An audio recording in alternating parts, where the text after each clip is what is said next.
What's up, everybody? Welcome into Tom Curran's Patriots Talk podcast. It is the aftermath. And it's the aftermath of a 20-13 Patriots loss in the 2025 season opener to the Las Vegas Raiders.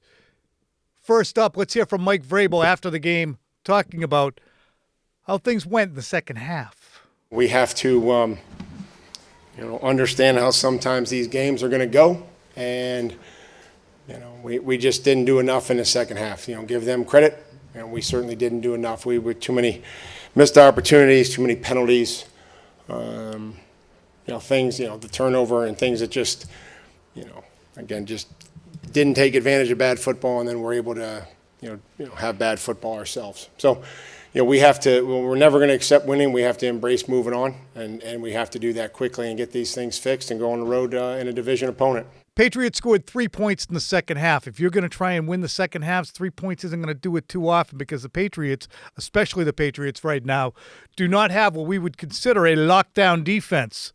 Patriots allowed 362 yards passing to Geno Smith. That's on 34 attempts. That's more than 10 yards per attempt.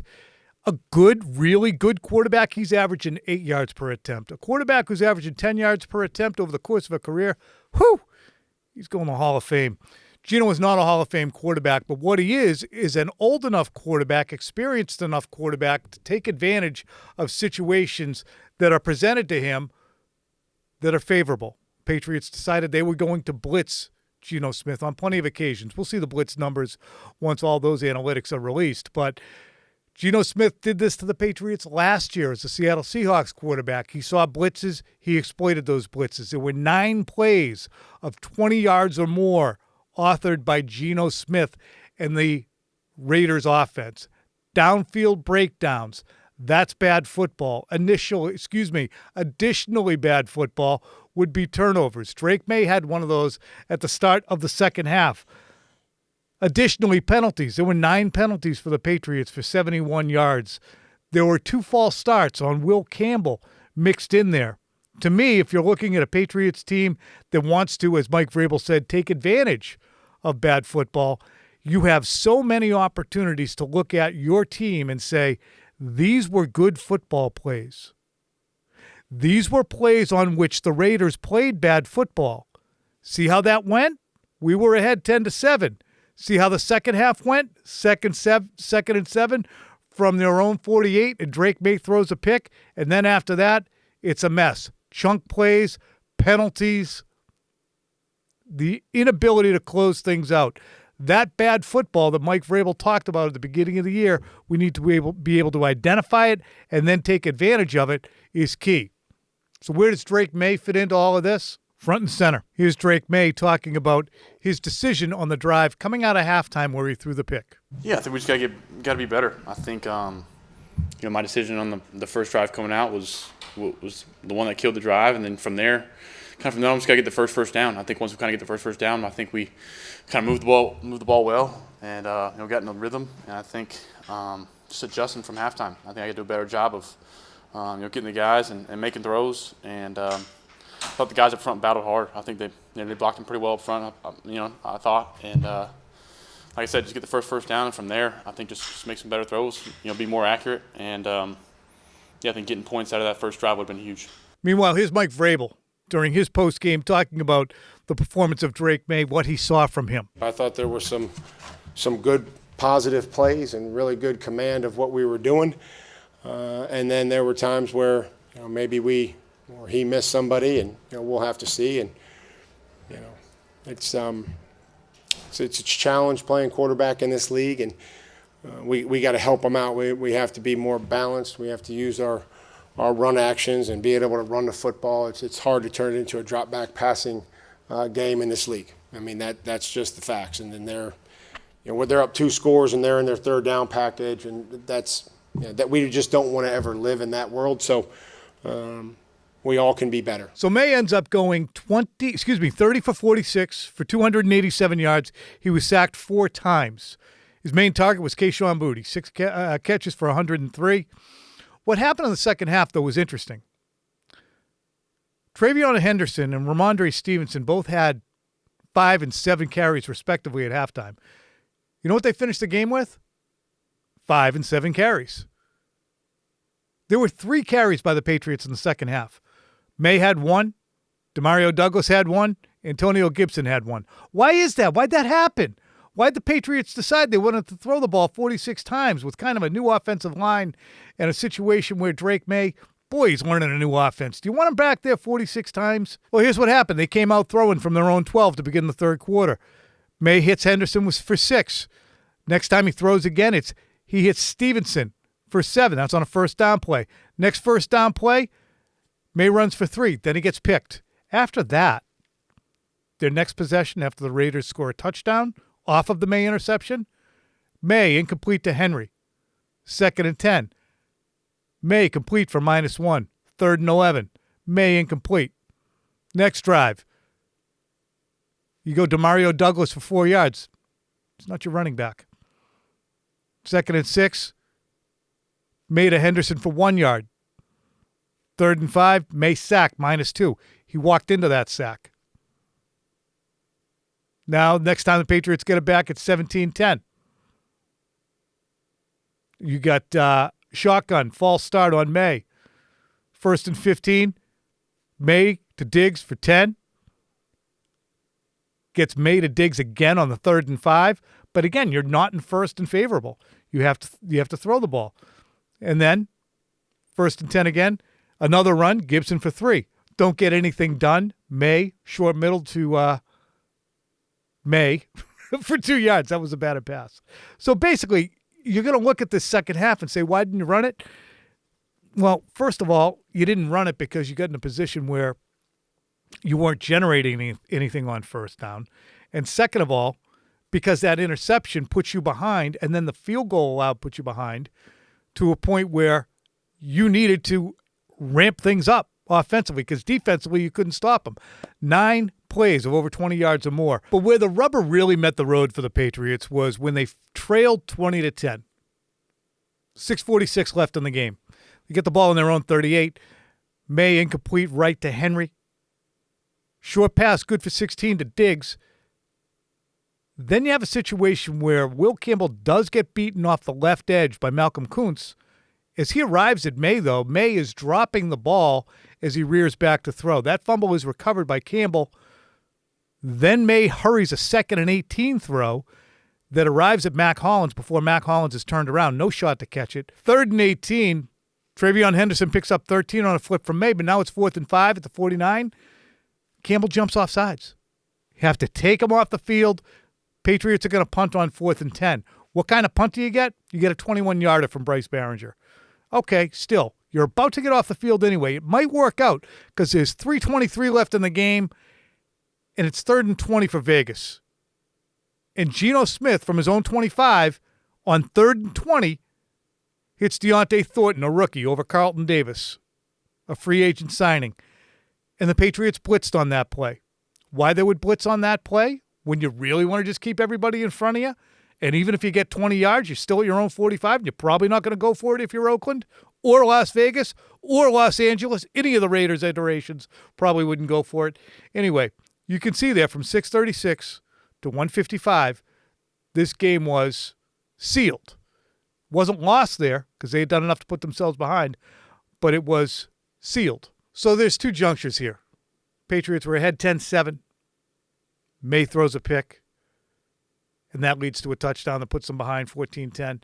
And then this other juncture that I'm talking about here, where you're down 20-10, 6:36 left. You need your young quarterback to show the poise and composure that you want from a franchise quarterback. We've talked about it innumerable times. This is a step that Drake Maye is going to need to take in 2025 so that the football team leaves the field with more points than the opponent. We saw late game picks last year. Today we saw a less than poised Drake Maye. Jumpy, the pitter-patter of feet, moving for no particular reason. Inaccuracy on throws to Hollins, for instance. Inaccuracy early in the game on a throw to DeMario Douglas.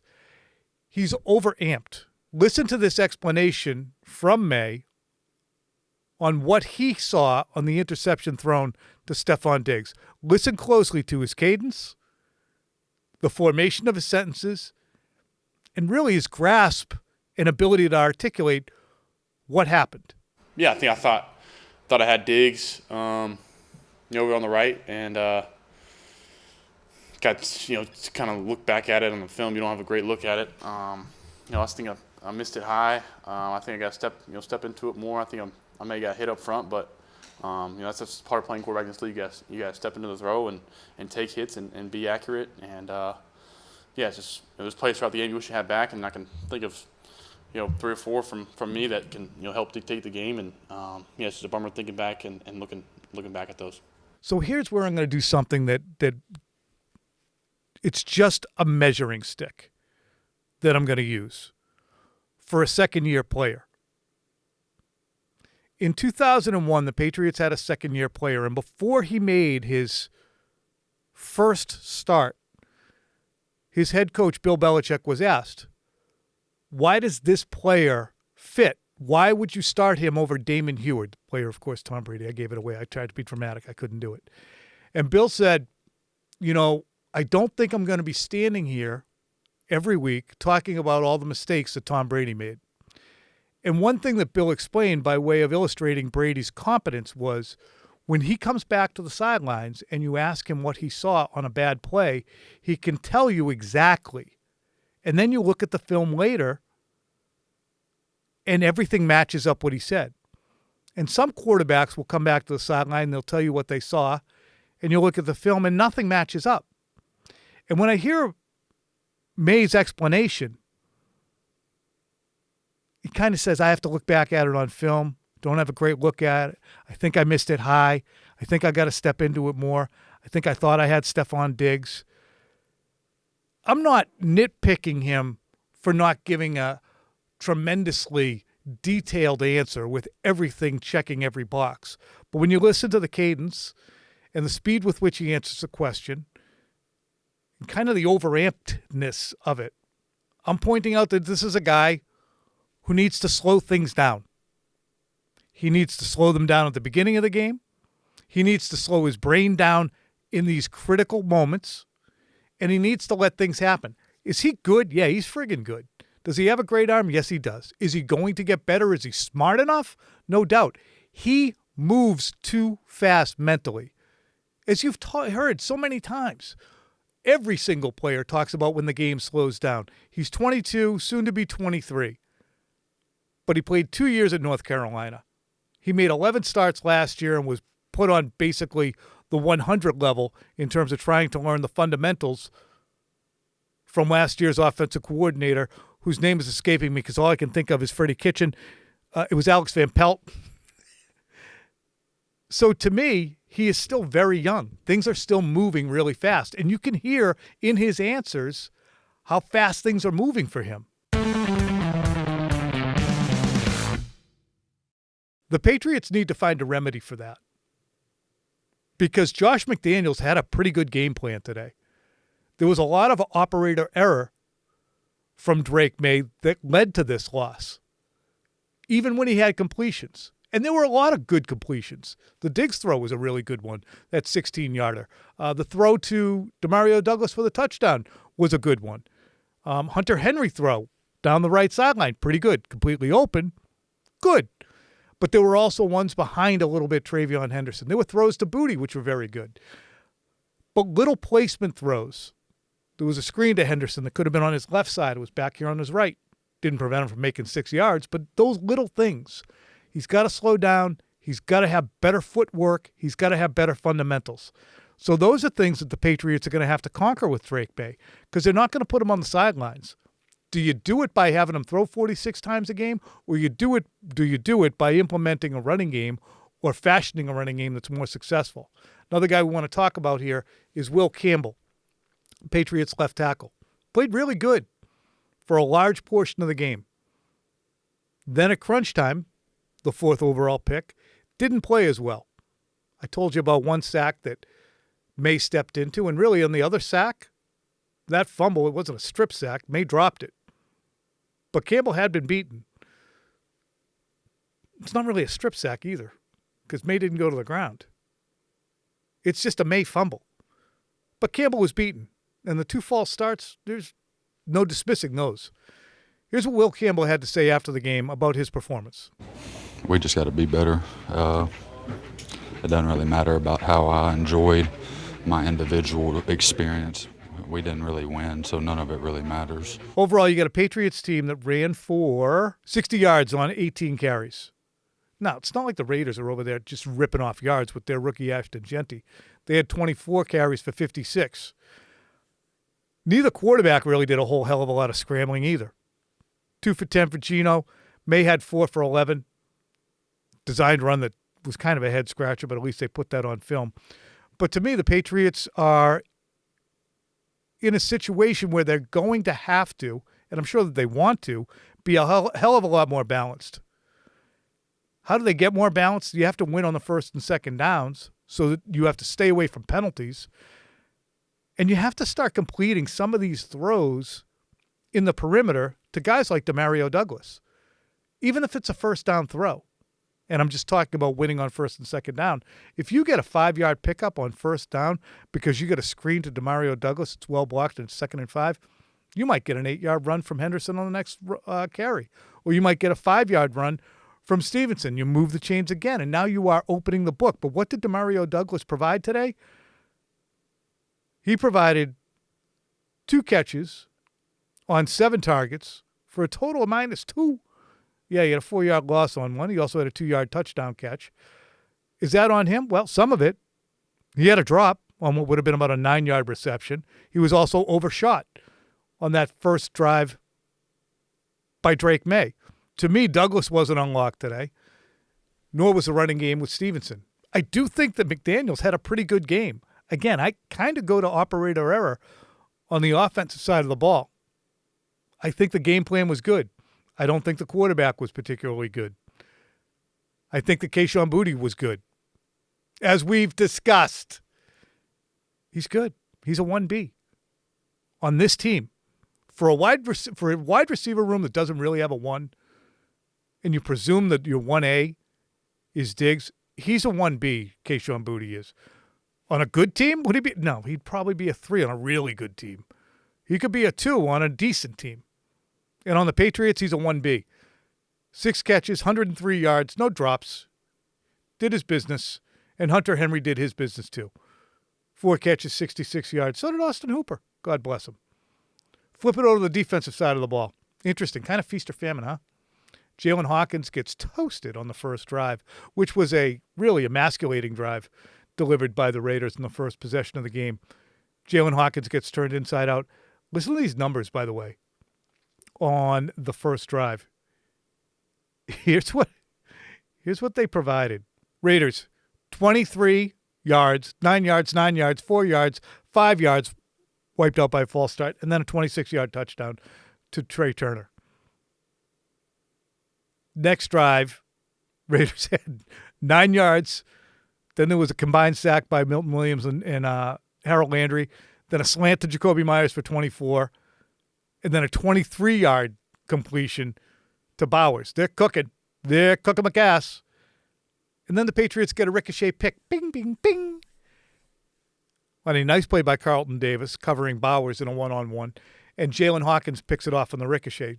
Hawkins, who had been beaten on the first one, comes up with that pick.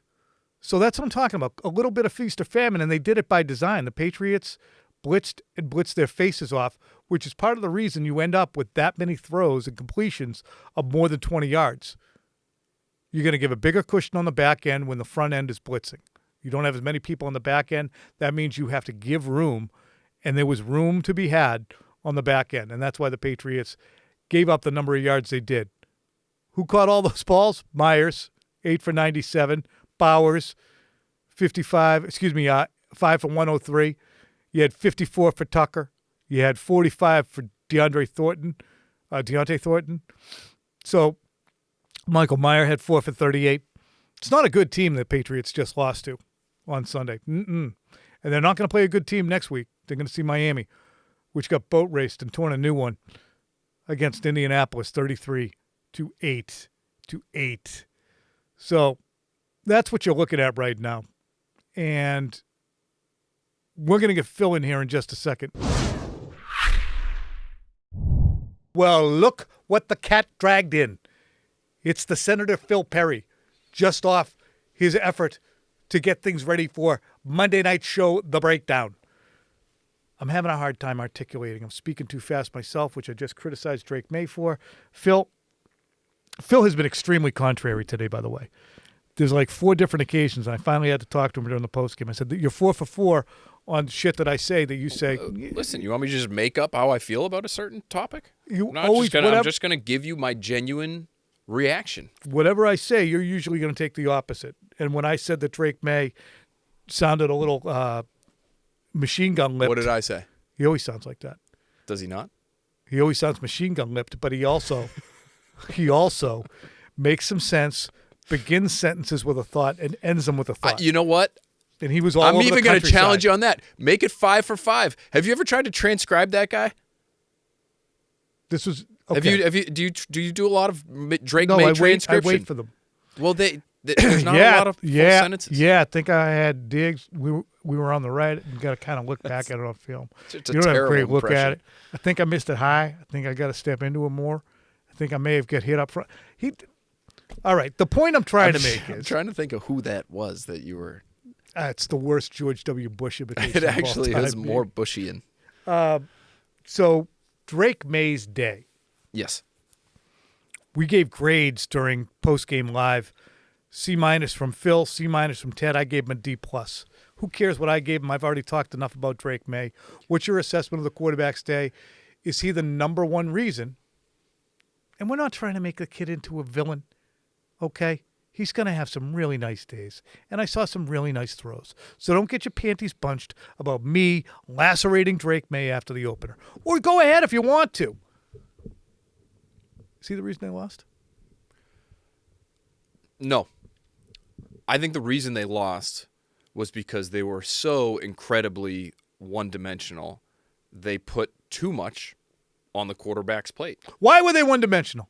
They could not run the football. Why couldn't they run the football? Game that to me is situation or front or offensive line? That to me is the question worth looking at, and I'm going to start with the offensive line. That's oftentimes as much an offensive line stat as anything else. When you just look at that number, that yards per carry stat, I think that can tell you some days whether or not the offensive line had itself a nice performance. Challenge. By halftime, Trevion Henderson had run 5 times for 27 yards. Yeah, one of them was a 14-yarder. And Ramondre Stevenson had run 7 for 15. That's terrible. It's not great. I don't know if my point's going to be made here. It never felt like they But could there was run also it. situation Well, they did. They stopped trying to run it in the second half when because they they got fell down. behind. And so And they had some first down penalties. that's all part of it. Yes. So the stupidity on the false starts and the holdings, and that hurts your ability to run the football too. But to me, this is not, and I'll include Drake Maye here because he's not at this level yet where he's Tom Brady and you can just put him in a straight drop back passing game type of scenario for 2 or 3 quarters and expect it to go well. There's not a lot of quarterback. The best of the best can do that. He's not there yet. And he certainly does not have the weaponry around him to be able to handle those types of situations because those guys are not going to win all the time against NFL caliber defenses. So if you can run it, I think Drake Maye's good enough, and I think the weapons are good enough for you to put together a competent offensive performance on a relatively consistent basis. If they can't run it, you're going to see a lot more 10 and 13-point games. Mm-hmm. That's just going to be the way it goes for them because of how their roster is constructed right now. The bigger point is, and I don't want to lose sight of it, is they want to be a running football team. Despite the fact they don't have a pile-driving tight end, and they still should try and find one, they should be able to, with a pounder running back, 2 capable tight ends in Hooper and Henry, and a dual-threat quarterback, they should be able to get, I think I said something like this week, Patriots are going to run for 150 and they'll win the game. I like that prediction. I make like 37 predictions. But the They're very Raiders' defense specific. is tough to go up against, Phil. That's the other thing that I think is a serious concern. I think this could end up looking like one of the worst defenses in football by the end of the year, just sheerly on a talent basis. Now, if Pete Carroll is still so damn good, and if Pat Graham is still so damn smart, that they somehow take this collection of misfit toys and turn them into a really effective defense, then I'll admit my mistake by the end of the year. But, Tom, if we were to look at it, offensively, certainly, what would we say is their strongest position group? Tight end. Running backs. No? Patriots? I would say the Patriots running backs, Oh, offensively, geez. that's their best position. I was just playing Raiders games in my head, so yeah, the Patriots running backs. But, you know, Ramondre Stevenson is a really talented guy, despite all the fumble issues. Travion Henderson might be their most explosive offensive player already. Antonio Gibson's a very capable guy. Their offensive line, their rookie number 4 overall pick, what's his strength right now? Yeah. It's in the run game. Like, they should have been able to run the football, and they couldn't. And to me, if you're Josh McDaniels, you're going back home or back to the office tonight, and you're saying, what the hell happened with that? Because need that just 33 carries. everything fell apart from there.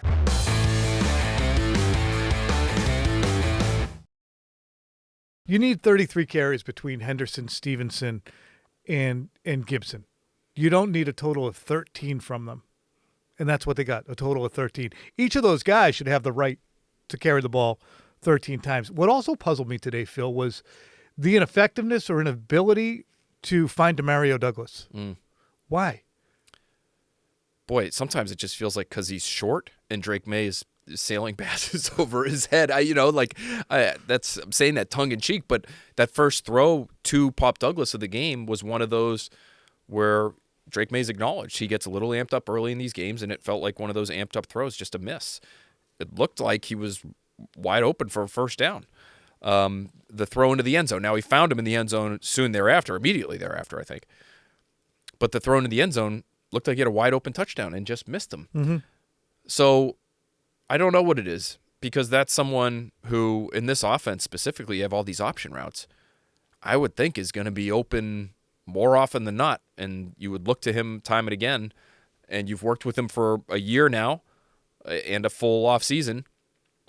You would think the connection there would be better than it was.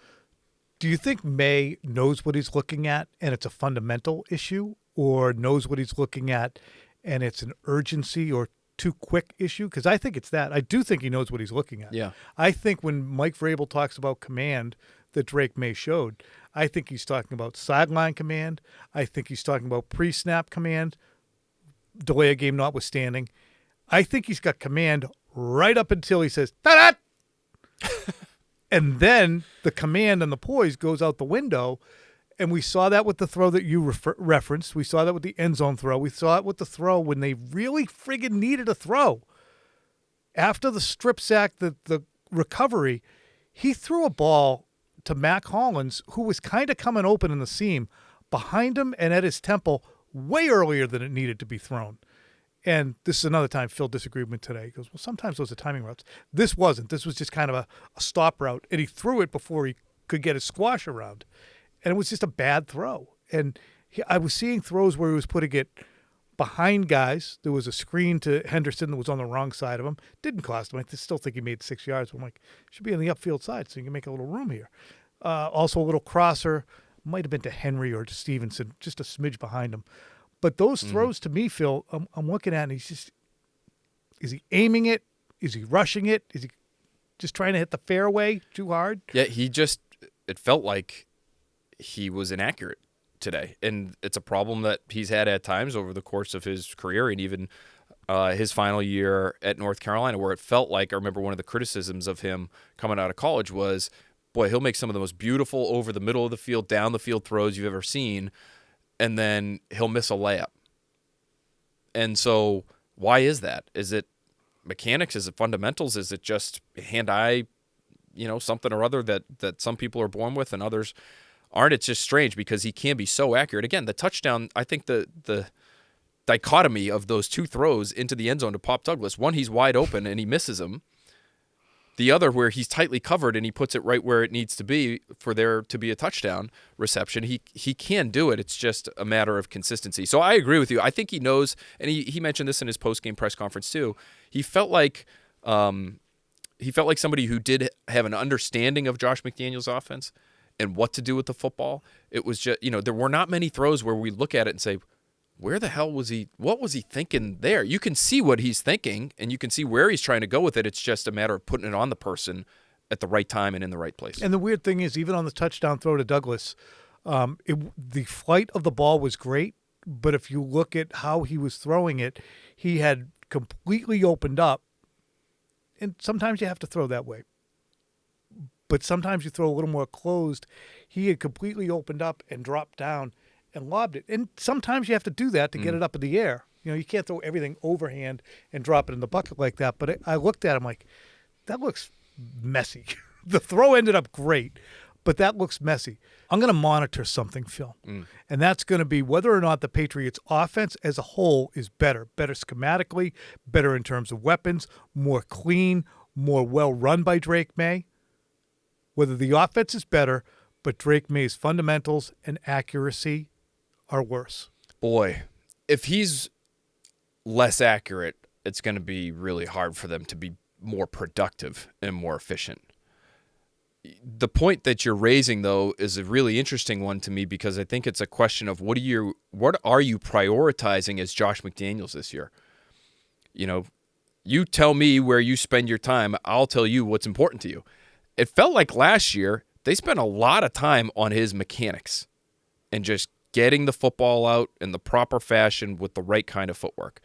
It felt like whether this was by design or because they just weren't to this level schematically, that probably left less time for an understanding of NFL defenses and what you're trying to execute from an X's and O's standpoint with your offense. So if you're Josh McDaniels, what are you prioritizing? Is it how to throw the football accurately and footwork and base level fundamentals? Because I think for the most part, Tom, offensive coordinators aren't doing a ton of that.